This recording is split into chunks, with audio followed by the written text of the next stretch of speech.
आकाशवाणी लखनऊ के प्रादेशिक समाचार एकांश से प्रस्तुत है भारत विकास डायरी। इसमें आप सुनेंगे अपने लोकसभा क्षेत्र से जुड़ी जानकारी। आगामी लोकसभा चुनाव में उत्तर प्रदेश की 80 सीटों पर चुनाव होना है। ऐसे में भारत विकास डायरी की विशेष श्रृंखला में हम एक एक कर सभी सीटों की जानकारी प्रस्तुत करेंगे। इसी क्रम में आज प्रस्तुत है लोकसभा सीट झांसी के बारे में। आलेख और स्वर है विकास कुमार का।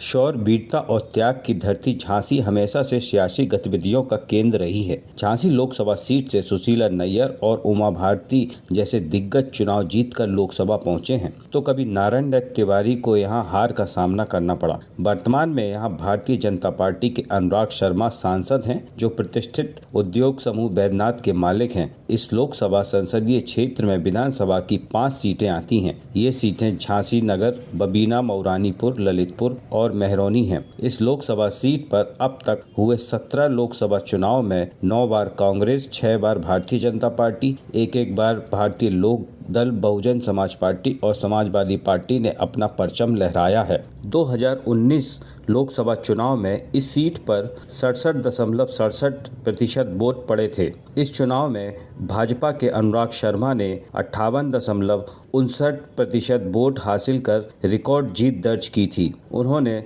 सपा के उम्मीदवार श्याम सुंदर सिंह को 3 लाख से ज्यादा वोटों से परास्त किया था। इससे पहले 2014 में भारतीय जनता पार्टी की उमा भारती ने यहां से जीत दर्ज की थी। उन्हें 5,75,889 वोट मिले थे। दूसरे स्थान पर 3,85,422 वोट के साथ समाजवादी पार्टी के डॉक्टर चंद्रपाल सिंह यादव रहे थे। बसपा की अनुराधा शर्मा को 2,13,792 वोटों के साथ तीसरे स्थान पर, कांग्रेस के तत्कालीन केंद्रीय राज्य मंत्री प्रदीप जैन को 84,089 वोट के साथ चौथे स्थान पर रहे थे। झांसी के सांसद अनुराग शर्मा बताते हैं कि झांसी ललितपुर में बड़ी संख्या में विकास कार्य हो रहे हैं। यहाँ बड़ी तादाद में इंडस्ट्रीज को लाया जा रहा है। हमारे यहाँ डिफेंस कॉरिडोर का काम शुरू हो चुका है। इसके अलावा ललितपुर में एयरपोर्ट का काम शुरू हो चुका है और झांसी में भी जल्द एयरपोर्ट का काम शुरू हो जाएगा। झांसी में ललितपुर को मिलाकर अगर कहीं पे भी पूरे के पूरे भारत में 3 इंडस्ट्रियल एरियाज आ रहे हैं तो मेरा ही क्षेत्र है। यहाँ पे आपको पता है डिफेंस कॉरिडोर पे काम शुरू हो चुका है, इंडस्ट्रीज लगना शुरू हो गई है। बीड़ा पे जमीनें अधिकृत हो ही रही हैं, नोएडा के तर्ज पे बना रहे हैं और हमारे पास जमीन और उसका कार्य वहाँ पे भी पूर्ण हो चुका है, जो बल ड्रग पार्क ललितपुर में आ रहा है। झांसी में भी आशा करता हूँ कि शीघ्र एयरपोर्ट का भी काम चालू हो जाएगा। ललितपुर के एयरपोर्ट का काम चालू हो चुका है।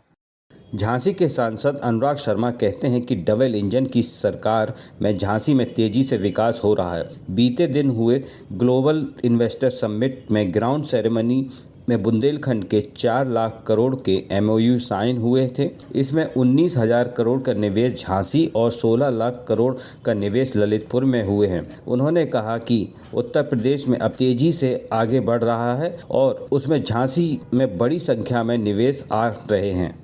बुंदेलखंड में तकरीबन हमारे जो यूपी सरकार के MOUs हुए थे, विशेष रूप से बुंदेलखंड के लिए, वो 4 लाख करोड़ से ऊपर के MOU साइन हुए थे, जिसमें से 19,000 करोड़ के निवेश झांसी में हो रहे हैं और 16,000 करोड़ के निवेश ललितपुर में हो रहे हैं। जिन लोगों का 10 करोड़ से नीचे का है, ज्यादातर MSME, उन लोगों को यहाँ पे बुला के सम्मानित किया और हम लोगों ने उनके साथ बैठकर आदरणीय मुख्यमंत्री और आदरणीय प्रधानमंत्री जी का जो ग्राउंड ब्रेकिंग सेरेमनी लखनऊ में हुई थी। उत्तर प्रदेश अब बहुत स्पीड से आगे बढ़ रहा है।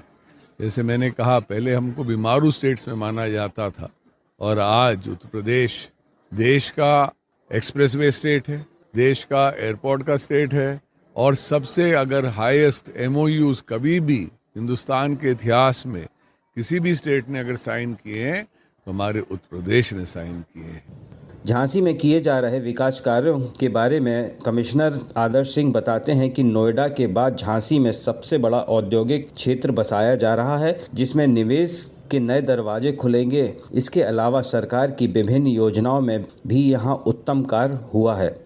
प्रदेश सरकार ने नोएडा के बाद ये सबसे बड़ा औद्योगिक एक नया शहर यहाँ पे झांसी में बसाया जा रहा है। लगभग 20,000 एकड़ में ये शहर बसाया जा रहा है। इसमें प्रथम चरण में कार्रवाई शुरू भी हो चुकी है और इसमें भी नए दरवाजे खुलने वाले हैं निवेश के और औद्योगिक विकास के इस पूरे क्षेत्र के लिए। तो ये मुझे लगता है कि सबसे महत्वपूर्ण यहाँ पे उपलब्धियाँ रही। इसके अतिरिक्त जो हमारे बाकी फ्लैगशिप कार्यक्रम है भारत सरकार के, चाहे वो स्वच्छ भारत मिशन हो, चाहे वो हमारा प्रधानमंत्री आवास का कार्यक्रम हो, चाहे वो मनरेगा कार्यक्रम हो, इसमें भी हमारा मंडल में तीनों जनपदों में बहुत अच्छी प्रगति हो रही है। हम अगर ऊर्जा की बात करें तो ऊर्जा में न केवल नए घरों में हम कनेक्शन उपलब्ध करा पा रहे हैं, बल्कि हम जो भौतिक अवस्थापना है, ऊर्जा सृजन और उसका जो ट्रांसमिशन होता है, उसमें भी जो भौतिक अवस्थापना की आवश्यकता होती है, उसमें भी बहुत यहाँ पे अच्छा कार्य हुआ है। बहुत नए प्रोजेक्ट सैंक्शन हुए हैं, उसमें से कई लोकार्पित भी हो चुके हैं, कई क्रियाशील हैं और कई आने वाले समय में हो जाएंगे।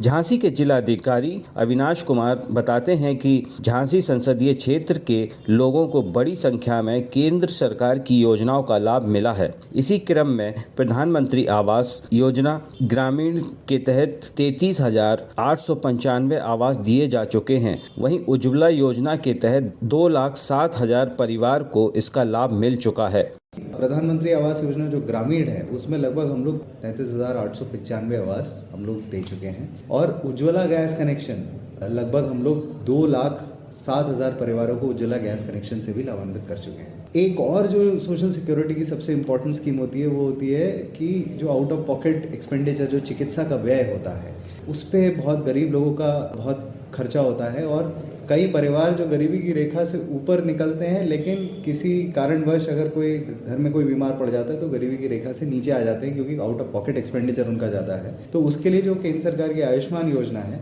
उसमें लगभग हम लोग 4,31,000 लोगों को लाभान्वित कर चुके हैं।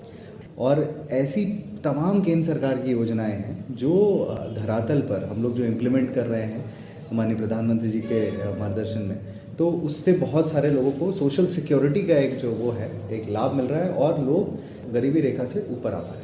पिछले 5 वर्षों में झांसी संसदीय इलाके के लोगों को धरातल पर योजना का लाभ मिलने लगा है। प्रधानमंत्री नरेंद्र मोदी द्वारा शुरू की गई विकसित भारत संकल्प यात्रा के जरिए यहाँ के लोगों को बड़ी संख्या में सरकारी योजना का लाभ मिला है। बरुआ सागर के संजीव कुमार कहते हैं कि उन्हें किसान सम्मान निधि का लाभ मिल रहा है। इस योजना से छोटे किसानों को काफी राहत मिली है। इसके लिए प्रधानमंत्री का बहुत बहुत आभारी हूँ। इस योजना की वजह से छोटे किसानों को अब कर्ज नहीं मांगना पड़ता है।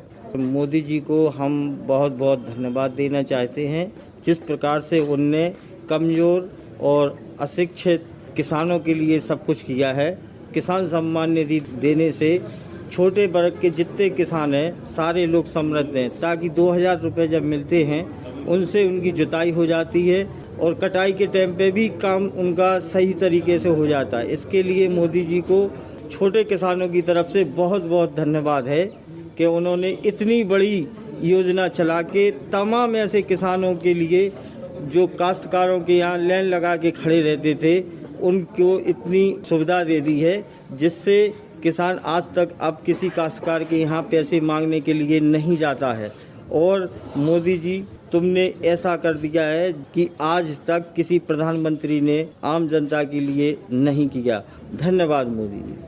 झांसी के जिक्र मात्र से मन में शौर्य, वीरता, ओज, देशभक्ति और त्याग की भावना जगाने वाली वीरांगना महारानी लक्ष्मीबाई की याद आती है। यहाँ के विशाल दुर्ग, खूबसूरत नदियाँ, प्राचीन मूर्तियाँ, विभिन्न महलों एवं मंदिरों का भग्नावशेष अतीत के गौरव की कहानी कहते हैं। झांसी जिला पर्यटन का भी एक बड़ा केंद्र है। रानी लक्ष्मीबाई का किला, रानी महल, बरुआ सागर किले को देखने देश विदेश से सैलानी यहाँ आते हैं। भारत विकास डायरी के लिए झांसी से विकास कुमार।